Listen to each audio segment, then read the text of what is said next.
De zinnen hier dreig van de morgen, er wie een protte bewolking, het wie skier over het veld. Maar die zinnen bij Bjer het wel en die kwamen bij mij in Haans alles even terug. En verder weet je het weer een dag mooi een mild waartype, een hege temperatuur voor deze tijd van het jaar. Maar er kwam daar gewoon al meer wind te staan en dat is het teken dat het verhoort.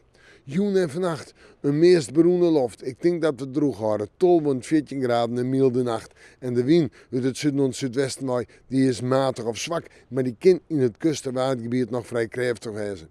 Dan morgen dag, een dag met een beroemde loft eerst, maar kans op misschien wel een beetje rein. Daarna nog kans op wat zinnen. En daarna in de rim van de middag in de joentijd in de nacht de buien, maar in het watergebied in de nacht kans op tonger.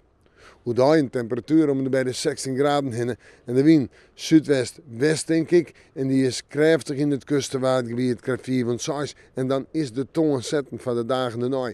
Op Tongje, het vooruitzicht Tongje, en daar maar zo'n 12 graden buien in het kustenwatergebied met kans op tonger. Een krachtige wind. En dan terug naar Vreit. Betiden Rijn, lichte Rijn, droge periode bewolking, geen zinnen en 13 graden. Sneeuw, 12 graden. Ja, dat zal toch wennen mensen. Sneeuw en ik buien, maar sneeuw en ik maar weer zinnen. En dan het die zinnen, die droge periode, kon sneeuw wel eens de oor gaan hebben.